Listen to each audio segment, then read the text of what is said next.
I don't think we have to create a personal brand. It's called being, let's be honest, personal being. And when you shine a light on it, it becomes a brand, right? That's kind of like what happens. I want you to share the realities of being a business owner. The biggest mistake is thinking you don't have one.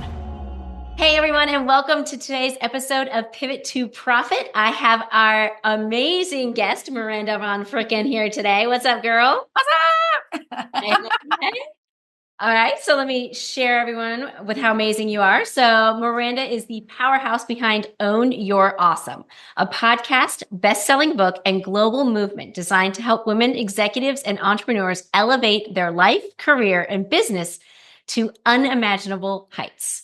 A two-time best-selling author, award-winning coach, and sought-after speaker, Miranda is fiercely committed to amplifying women's visibility, influence, and profits through personal branding, LinkedIn, speaking, and beyond. Her mission to help you stand out, show up boldly, and monetize your awesome. What? That's an intro. I love that. Is that a mouthful at all? It's awesome. It's awesome. But before we dive in, hey, listener, if you're a CEO founder and you're struggling with your numbers, you think there should be more money in the bank, but you just don't know where it is. Your tax bill was a little bit more painful than you wanted. We would love to help you at Pivot Business Group. Just go to pamjordan.com, schedule a call with my team, and they can hook you up. All right, Miranda, are you ready? Let's do this. Let's do it. Let's talk money. All right. So first important question. When you were a kid, what did you want to be when you grew up? Britney Spears. Okay, so I'll go back when I was an actual kid, because that was probably like junior high, high school. I wanted to be a dolphin trainer or a lawyer. How funny is that? So I can't imagine myself doing either of those things, although I do like to argue.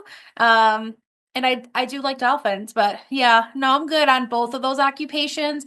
I'm actually good on being Britney Spears too, because we saw how that worked out. So that one. Yeah, I'm good being me. So if I could go back and tell my little self, just be you, boo. Like, you're good. It's going to work out. It's going to be awesome. Amazing. Love you. I love that. Yeah. So talking about when you were a kid, what were you taught about money as a child? What did the parents, the environment tell little Miranda about this magical, weird thing called money? So it's funny. A lot of people I talk to always say their parents said like, money doesn't grow on trees. I was the opposite. Not that money did grow on trees. It was, you can't take it with you. So we spent a lot, and I still have a little bit of that residual DNA. So super long story short, my mom had me at 16. So we were super poor, and she's a single mother, still in high school herself, so, and it was the 80s. Times they were different. And we struggled, like we lived in government housing till I was about 8. And I knew nothing about being poor. I had no idea we were poor. And my mom did such a good job though, right? So we lived on peanut butter and jellies, and we went to the beach, and we had a car. So I thought we were like the cool family because we had a car. I know, right? It's so funny. Like, I had a fantastic childhood. She definitely sheltered me from the financial burden that I'm sure she was enduring. I remember though, like getting free lunches at school and just thinking like, ooh, people just want to buy me lunch, because I was just so silly and carefree and very happy and knew nothing of it. It wasn't until I think I got a little older in high school and started like listening to my mom and then stepfather fight about money. So then it became a little bit of a different energy and a different conversation. And for me, it was, I'm going to make so much damn money so I never have to fight about what I want. I could just get what I want. And the fights in our house, they weren't major, but they were definitely like, my mom was very frivolous and my stepdad was just pay the bills and kind of opposite of that, not frugal, whatever, but definitely liked to have, security. And my mom and I, it was us against the world until I was like 12 or 13. And we just kind of did what we wanted. And so I now find that dynamic between my husband and I, I'm very like, well, you can't take it with you. And he's very like, put it all in one account and just don't spend it. And I'm like, what's that now? If I see it, I'm gonna spend it. It's not fun. Come on. Yes, we definitely have different strategies. We both have different upbringings. He was raised by his grandparents. So obviously that's an older, even more so older generation Right. of hoarding under the mattress kind of situation. Dig a I didn't hole, put realize it in that's there. what, yeah, Yeah. I didn't think that's what I was marrying into. I probably would have thought about that a little longer if I thought it was like a money hoarder situation. Just kidding. But yeah, definitely the whole vibe was very much you can't take it with you. And that's kind of how, Yeah. yeah, I still feel the joy from that sentiment. I love that. I love Yeah. it. It's what I love this question because it's so telling because it creeps into our entrepreneurial journey and how we handle money in our own business and when we're supporting our clients of like what you were taught about money and all of that. So you were in corporate and then Yep. you went out on your own and had some pretty bodacious wins. So tell us a little bit about that journey of being an entrepreneur and what that looked like for you. Yeah, so I didn't grow up with entrepreneurs in my family at all. So I had no idea what that looked like.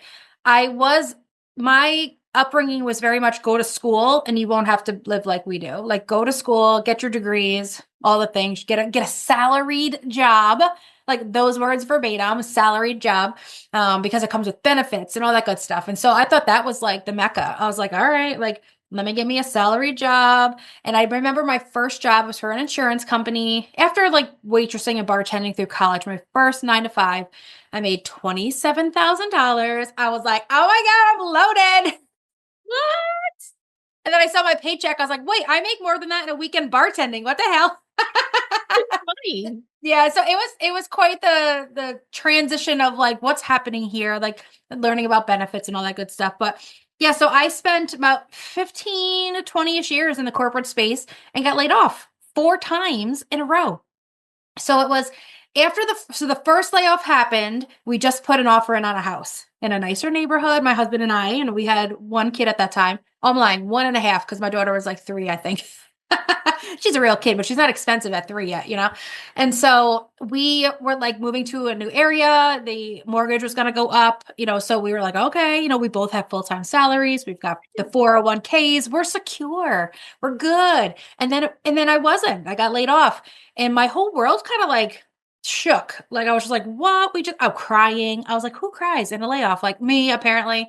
And it wasn't because I was losing my job or the identity that I was about to lose, but it was mostly about how were we going to live this new life we had just like started to create for ourselves. Yeah.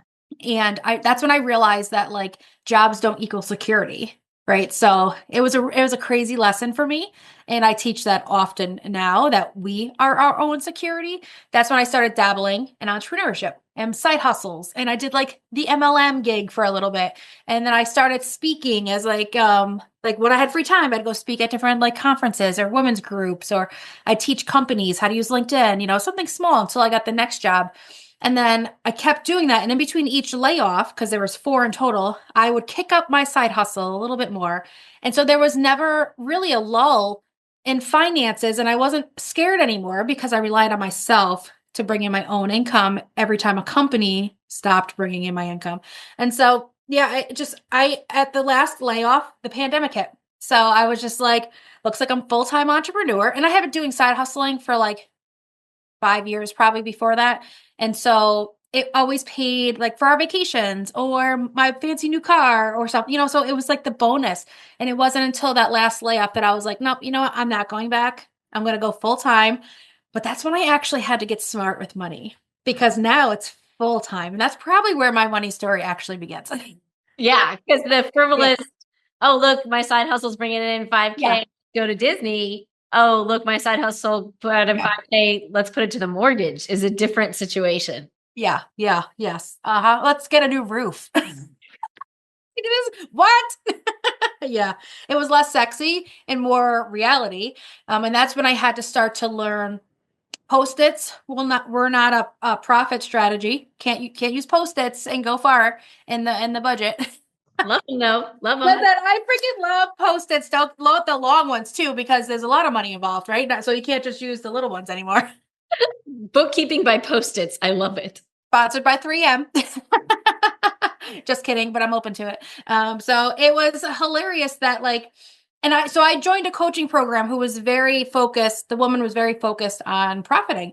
Oh, And it was the first time I had really invested in myself. And it was a lot of awkward conversations with my husband because now the money's going to be different. It wasn't just all one paycheck going into one account. That woman had taught me about multiple accounts, and it wasn't like Christmas club money. It was like taxes. And I was like, like, what do you mean? Like, yeah, yeah, yeah, it was crazy. I learned all the things. And then we would be in a group and he would get to me and she would say, all right, like what systems do you use? And I said Post-its. And she was like, oh, good Lord. And so I learned better ways, of course, but I didn't know my numbers. And so that was the thing I was afraid of. I was afraid of my numbers. And that was probably like 4.5, 5 years ago that I actually went into my bank account, learned where money was going, what was business versus what probably wasn't a business expense. And I remember that first full-time year doing taxes, I owed $17,000. And I was actually, the odd part is I had known to put money away at a different account because I learned about different accounts. So I felt right. very confident that I could pay the $17,000. Um, but when I told the group, they were like, what the hell? They were like, absolutely not. I was like, I made a lot of money. I think it was my first like over six-figure year or something. And I was like, I beat my corporate salary. I'm proud to pay this money. I was so proud. And the tax place I went to had just got bought out by a different like conglomerate tax service. So they weren't really looking out for me. They were just like next, kind of thing. And so knowing my numbers, looking at the numbers, and having a resource to help with taxes was a benefit. But every year I learn a little bit more. And that's actually the biggest thing I learned in this journey is that, you're not going to have all the answers up front. You're going to learn every year as you go, every month when you do your budgets, or for me, every Mondays, because Mondays is my money day. Money Monday, love it. Money and marketing Monday is how I roll. Um, I call it my MEO day technically because it's a little bit for me and a little bit for this, business side of me. And I have to get my numbers straight because the first time I went through my numbers and realized where things were going, I actually felt more confident, oddly enough. I was like, oh, I do have some money. Oh, okay. I can, invest in this, or I can pay for my daughter's whatever, or I can move more to the joint checking account, for the joint family, finances. And it felt really good because I could make decisions based off of facts and not just feelings. Yeah. Yeah, that's huge. Once you get Yeah. that financial clarity, and it's amazing that you did it early on in your entrepreneurial journey, because literally, Miranda, we have multi seven-figure businesses that come to us. And I'm like, okay, well, let me see your numbers, blah, blah, blah. And they're like, oh, well, I have a spreadsheet. And I'm like, Queen, you are doing $5 million. On an Excel sheet. That's awesome. Good for them though, because right, it's still I think what happens is we get used to something. And when it's like systems are my weakness, like it's just not my jam. I'm the idea person, right? Like I'm the idea girl and I can execute, but it's something about systems and money was always like a block for me. Not like to make money because I'll manifest that shit all day. Like like I love bringing in money. I love spending it too, but when it came to like tracking, it was a little different for me. And so I'm not surprised to hear that. And I'm sure you talk about this with your clients, and I don't get into a lot of the money stuff with my clients. I'm a different type of business coach, but I always say, like, don't feel any shame around what you're doing today if it's not what you're supposed to be doing. Feel proud of the fact that you recognize it and be open to go finding the real resource or a coach or, somebody who works with people. It was 2 years ago when I finally got a tax person that really cared about me, my business, my success. And this year I actually got some money back. I was like, what? Don't mind if I do. And so we may go to Disney. But it's definitely there is a sore spot, right? Like money is scary for people. But there's so many angles to money. Because like I'm not afraid of it. I'm not afraid of spending it, calling it in. I make it all the time. One of my clients calls me the quick cash queen because I can come up with an idea for you to make money like yesterday, and it works, and you're all set, and you never have to leave your business. But the tracking, like I sometimes still have notebooks, right? Like so, some of my people we track the fun money, right, on Post-its or notebooks. But like one day I got a free meatball. I ordered food. I wanted chicken and one meatball, and they didn't pay me. They didn't charge me for the meatball. And I was like, yes, the universe is bringing me money. And I like tracked my free meatball. And like, we laugh about this, but it's still, who doesn't love a free meatball? Like, I didn't have to pay that $2.99, right? It was a big meatball. I love it. I love it. So your brand is Own Your Awesome. And it's all about standing out on LinkedIn and personal branding. So what are some mistakes that you see a lot of entrepreneurs making in their personal brand? Oh my gosh. How much time do you have? No, I'm kidding. Okay, so one of the biggest mistakes is not starting one. Or not, we all have one. The biggest mistake is really not leaning into it, refining it, and just shining a light on it. Because I don't think we have to create a personal brand. I think we already have. It's called being, let's be honest, personal being. And when you shine a light on it, it becomes a brand, right? That's kind of like what happens. And so they get a little bit jiggity about having this personal brand, and they'll say like, how much do I have to share? And they just get all in their head about, what this the word personal actually trips them up. Like these business owners, they're like, I've got my company, and it's like you said, multi 6, 7 figure company. I don't want to share about my lunch. And I'm like, I don't want you to share about your lunch either. Like, I want you to share about your core values, your hopes and dreams, the struggles, the post-its, like I want you to share the realities of being a business owner or being whatever they are, an executive, So there's the biggest mistake is thinking you don't have one is probably the biggest oops that I see. Yeah. No, that's a great point because all of us are online anyway. And it's Right. just of are you putting that spotlight on it, like you said, and highlighting who you are and what difference and impact you're making in the world. Because people can Google you all day long. You're out there. It's just a matter of what are they finding? Right. And the actual question is it accurate? Yeah. I think that's the biggest question. So you're going to Google somebody and something comes up. Have you Googled yourself lately? Like that's like the first thing we do when we talk about branding, just curiosity. And it's not always about like your online presence. Sometimes you're an executive in the office. What do your people think of you when you walk in the room? Right? The energy changes. Do they light up? Do they get scared? Do they scurry? Right? So it's depending on what you do for work, your personal brand can look different online or in person. Yeah. Yeah. And there's lots of different social media platforms, but you have really locked in on LinkedIn. Yeah. Why LinkedIn? That's awesome. Hello. All right. So there's 1 billion people, 1 billion members on LinkedIn. They're not all active, but that's a lot of people to have potential access to. And it's a different energy. They're all there for a professional business minded conversation. And it's, of course, they want to buy from you or they want to like learn about you, but they're there for the conversation. And I think that's the difference between any of these other sites. I'm on Facebook, I'm on TikTok. Don't tell my 13-year-old, she'll be mortified. But like I'm on Instagram, Facebook, all the places. But it's LinkedIn where I feel I can go and have a deep conversation about my business or my personal life. And it's definitely it attracts people in a way that also want to have a similar conversation. So if I'm on Instagram and I'm taking a selfie, with me being cute, people like it. I'm like, yeah, girl, get it. And it's very hype. It's very exciting. It's supportive, but they're not saying like, oh, where'd you get that? Whatever. Or where are you? Let's talk about what you're doing today. Like it's different, right? So I look at the 3 main platforms that I use as events. Because I also host events. So I often look at that. And Facebook to me is very like backyard barbecue with my friends and family. And Instagram is very like fashion show or museum. It's very visual.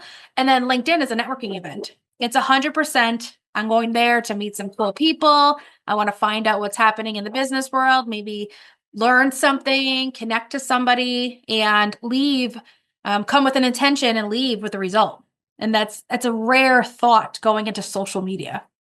I love that. Yeah. You're right, because LinkedIn is a place to network. Like I go to LinkedIn to have conversations. I don't go to Instagram to have conversations. Yeah, right? I go to Instagram to scroll and see. I go to Facebook to see people's dogs and kids. Seriously. Like LinkedIn is where I'm like, I want to go have a conversation with that banker or whatever. I couldn't agree more. Like you're not going to Instagram to find out where the next best tax place is. You're just, you know what I mean? Like you're just not. No, not at all.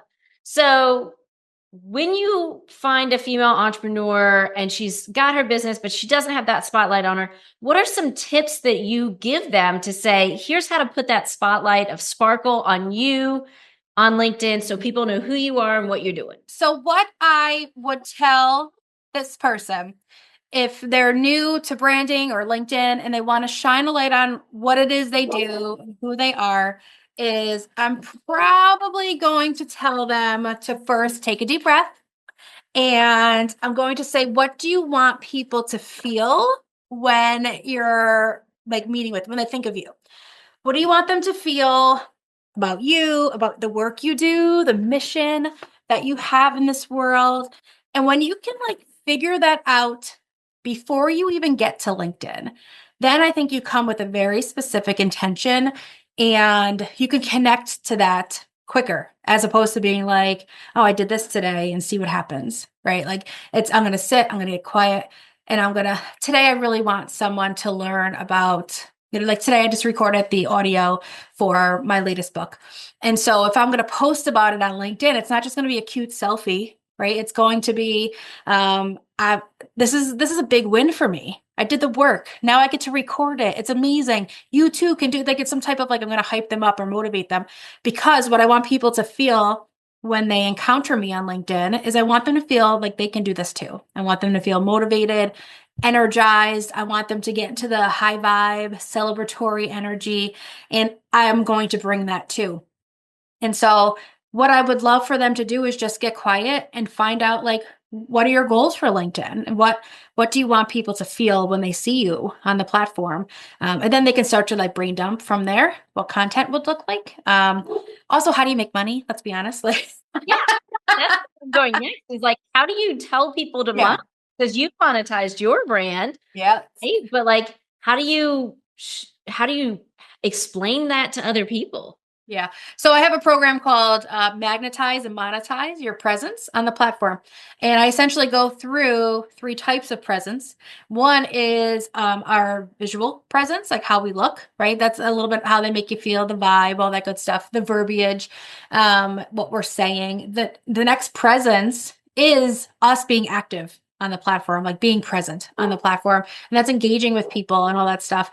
And then the third one is presence, as in like the gifts that we offer. And so I think we have the chance to offer the gift of conversion. Hello. Right. So when we look at it less as sales, more as sharing our gifts and the right people. For me, if you magnetize yourself properly, the monetization part comes pretty easily. And so I teach that a lot to entrepreneurs or even executives, employees. I mean, because monetization isn't just like money in the bank. It's also maybe a job that's a promotion or something, you know? And so whatever profit means to you, whether it's cash or maybe, something else, FaceTime with a CEO that you would love, being able to interview with a certain company, whatever that is, you got to magnetize them to you. And so, yeah, that's usually what we talk a lot about. I love it. I love it. So when you got that business coach and you started to do the multiple bank accounts, you said about 4.5 years ago, you really started to dig into your numbers. How did you do that? Like, did you take a course? Did you watch YouTube videos? How did you learn how to understand your numbers? Yeah. So first I prayed on it. I was like, God, give me some money. No, I'm kidding. Really good. Yeah. So the coach that I had some like courses in the system we used. And so I watched some of those, but everybody learns differently. So I learned better hearing stories by real people. Right. So you can teach me something through a course or by like walking me through. But this coach was in California. I'm in New York. She wasn't coming to my laptop and going through my bank account, or my basket full of receipts. Don't judge. I know, right? That was back then. That was 4.5 years ago. I'm a big girl now. But yeah, so for me, I had to talk to my mastermind girls and my friends and business owning friends, biz besties, and say, like, what do you guys do with your money? Like, and some of them were like, I don't know, girl, it comes and it goes. And some are like, you need to use this, you need to use that, you need to do whatever. And I piecemealed it at first. And then like I'd talk to different people. And then I'd say, oh, that's a good system. Let me try that one out. Or my tax guy was like, I just use Excel. And I'm like, what? Like, so he must not make multi-millions. I'm not there yet either, right? So I don't typically, I listen and I absorb it and then I kind of reflect on it, what will work for me. I have to do what I feel comfortable doing because if I feel overwhelmed with the system, I'll just, it'll shut me down. So that's why I started with Post-its and then I went to notebooks and then I went to Excel and then QuickBooks and then so forth and so forth. Like, so there is definitely, I had cash in my drawer at one point, like Venmo, PayPal. You know what I mean? Like I was like, yeah, I'll take Zelly, Cash App, sure. Like all the things. And it was like when I got Square, I thought I was magic. I was like, oh my God, I got Square. Like Moving up in the world. I love up, girl. it. It was hilarious. And I'm like, an EIN number, what the hell? No. So, but like it was baffling to me to the whole you don't know what you don't know. So 100% you have to invest your resources, even if you're embarrassed. Somebody like you that's like, hey, come in, do me up. I don't know what I don't know. Please fix my money so I can make more of it. And I think you have to start with a goal in mind, besides just getting organized, because that's a given. But like if your goal, you're a newbie entrepreneur, my goal is to hit 6 figures. Cool. Let's set you up to feel confident that you can make 6 figures. All right, now I want to make 7 or multi 6 figures and 7. Cool. Let's set you up. Let's figure out, I remember the first time I talked about a budget with somebody. I was like, what do you mean? Like I can't just get what I want. I can't just buy whatever I want. What do you mean? I make money. Because, for me, like you can't take it with you. So It's going. in and out. And so I actually learned very early on too, a different perspective. So this is a very masculine energy with like the Excel sheets or the QuickBooks or whatever. I learned by a different coach the feminine energy of money, which was it flows to me naturally and easily, and it doesn't have to be hard to make money. Tracking is an honor, tracking is a celebration of what we bring in. And so I'm very 50-50. I see both sides to a lot of different things. And I think having the information, the data, the analytics, the masculine side really helped me to do more with the feminine side. It helped me to make better decisions, feel more confident, invest in things I may not have. Like last year, I spent the most I've ever spent in my business ever. The marketing expenses were like way high, and this year I'm feeling the results of it, and so I get to be proud of that. Like I was excited to give people my money because I knew already, because I had intentions for that project or something, that it was going to lead somewhere. It wasn't just frivolous spending, so. And Yeah. now you're reaping the rewards of all of that investment.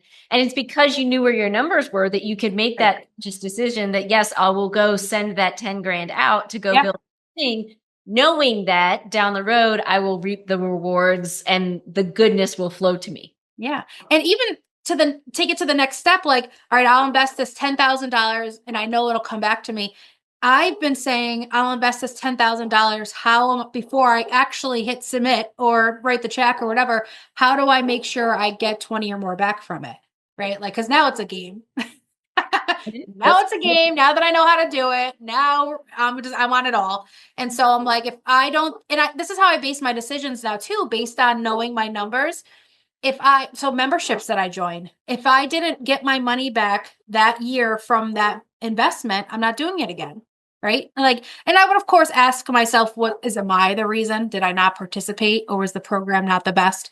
And so often, different groups I would join, if they were just there and you can go in and check out our content bank, and I'd try it and I didn't do it, I wouldn't do it again.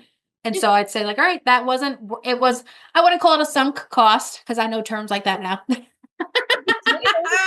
But hilarious, right? But like, I wouldn't call it that, but I would say it's a lesson learned. And now next time I join something, I'm going to go into it, a little more like if I'm ready to actually invest my time too, not just my treasure, I call those tuition. You got to pay the tuition to learn, like, is this something come back and be a reward, or did I just pay a tuition on how I don't want to operate? Right. It's like lesson university, right?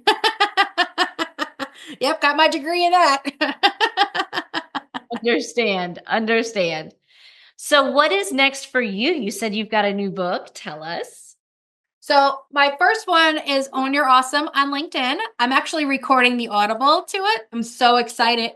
The second one is a little further away. Hold please. Okay, we're moving. We're moving. We're moving, people. And she's back. I'm back.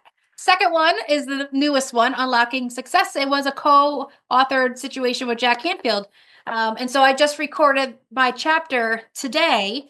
And so I'm really focused on utilizing books to get us on stages and to increase our visibility. Because with what's happening in the world, the uncertainty, the instability, if you will, that we may have in our hearts and our minds, and people are pulling back from saying yes to themselves a little bit because they're nervous, right? My thought is, if I like to double down when shit gets hairy, I double down.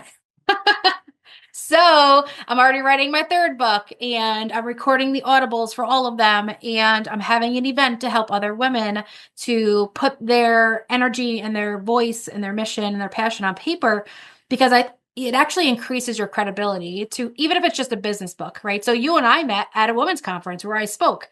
Yeah. And so having a book is like, it helps you to get paid more to be on that stage. Or if I speak in corporate, I'll get paid more because there's a book. It increases our credibility. And, I've got the podcast, I speak on stages, I've got the book, I coach people, and some of my programs are like a done for you situation. But I feel like when you kind of like bet on yourself and you've got the resources because you've taken the time to educate yourself on certain things, like I couldn't do any of this if I didn't know my numbers. So it makes me feel like proud to be able to do the things that I'm able to do. I just got back from a Sedona trip, so I've been traveling a lot more lately. And to be able to take a week off from working altogether, that was unheard of. Like, especially when you don't have PTO, right? Like, so I'm not in corporate anymore. There's no PTO. Setting yourself up to go and just do you for a week is magic. And coming back and not being like, oh man, I just missed a week of quoting people for whatever, or I missed a week of sales calls. Like, no, I'm good. It's just machine. It's beautiful. It feels like magic. I know it sounds crazy. It's not magic. It's money. Let's do it. I love it. Okay, Miranda, I've got some rapid response questions. Oh, okay. Do I need to stretch? All right. I mean, whatever you need. So just the first thing that comes to mind, don't explain it. Just go. Okay. Okay. Or growth. Wait, say it again. Profit or growth? Oh, profit or growth. Profit. What's one business expense you'll never cut no matter what? My cleaning lady. Best answer. I love it. What's the best money advice you've ever received? That it doesn't have to be hard to make. If you had to start over today, what's the first thing that you do differently with your finances? I would learn to invest it sooner. Yeah. And what does financial freedom mean to Miranda? Oh my gosh. Financial freedom means I can make the decisions that will help me live the life I'm called to live without hesitation. I love it. That's beautiful.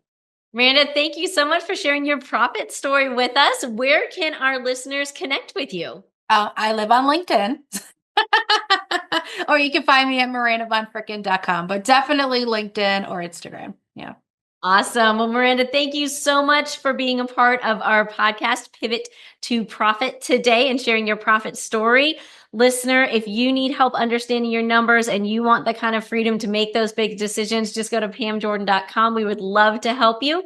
Miranda, thank you so much. And listeners, remember, it's not what you make that matters. It's what you keep.